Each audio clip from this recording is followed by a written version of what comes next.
آج ولایت کا بڑا واویلا ہے، لیکن لوگوں کو پتا نہیں کہ ولایت ہے کیا۔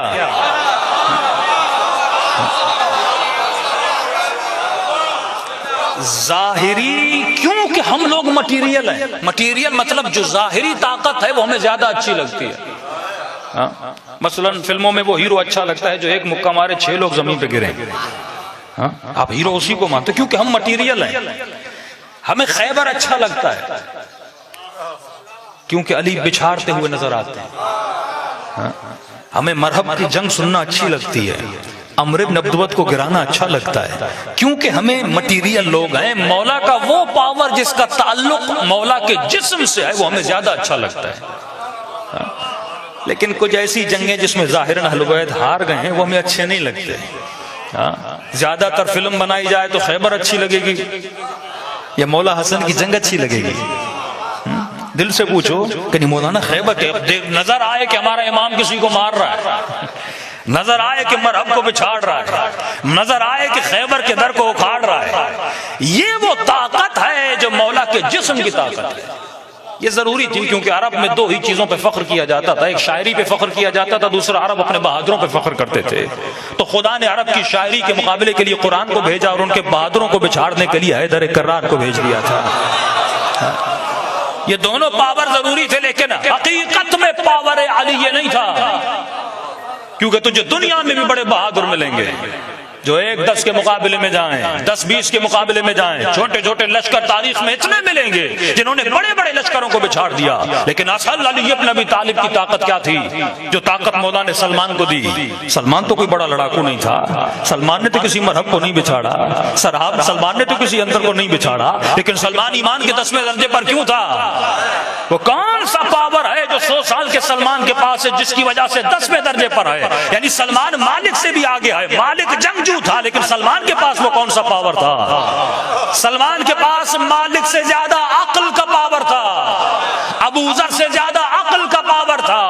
یہ کون سا پاور ہے جو منبر سے بیان نہیں کیا جاتا؟ وہ پاور جس کی وجہ سے علی علی ہے، وہ پاور جس کی وجہ سے حسین حسین ہے۔ فرمایا تم نے علی کی تلوار کو لڑاتا ہوا دیکھا ہے، لیکن ایک مرتبہ آؤ میدان جنگ میں جب مولا اس کے سینے پر سوار ہے اور وہ مولا کے چہرے پہ لعاب دہن پھینکتا ہے، فرمایا ہر جنگ جو ہوتا تلوار چلا کے اس کا سر قلم کر دیتا، لیکن علی نے کھڑے ہو کر بتایا جس کے وجود میں عقل ہوتی ہے وہ اپنے غصے پر کنٹرول کرتا ہوا نظر آتا ہے۔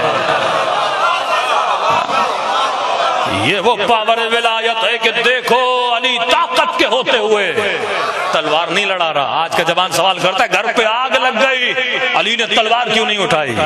تلوار اٹھانا تو تقاضا بشری تھا، تو بھی ہوتا تیرے گھر پہ حملہ ہوتا تلوار اٹھاتا، کوئی تجھے گالی دیتا تو اسے مارتا، لیکن علی نے اپنے وجود پہ کنٹرول کر کے بتایا کہ جس کے وجود پہ کنٹرول ہوتا ہے پھر اسے حق ہوتا ہے کہ وہ امت کا امام بن سکے۔ جو خلیفہ اپنے غصے پہ کنٹرول نہ کر سکے وہ امت کا امام کیسے بن سکتا ہے؟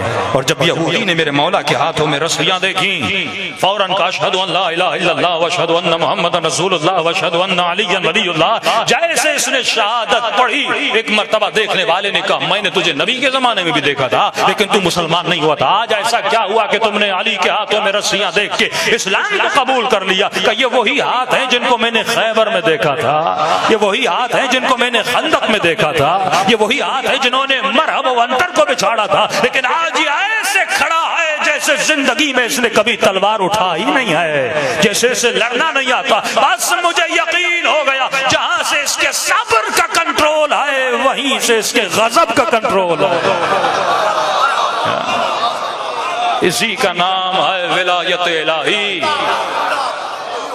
علی کے وجود میں حکومت خدا چل رہی تھی، اگر حکم آئے تلوار اٹھانے کا تو تلوار اٹھاتے ہیں، اگر حکم آئے تلوار کو نیام میں رکھنے کا تو یہ تلوار رکھتے ہیں۔ تو اے ولایت کے نعرے مارنے والے یہ دیکھنا پڑے گا کہ میرے وجود میں اس ولایت کا پاور کتنا ہے۔ یہ اصل ولایت، ولایت یعنی حکومت۔ حکومت اپنے جسم پہ وہی کر سکتا ہے جس کے وجود پر عقل حاکم ہو، نقل والے علی والے نہیں ہوتے، عقل والے علی والے ہوتے ہیں۔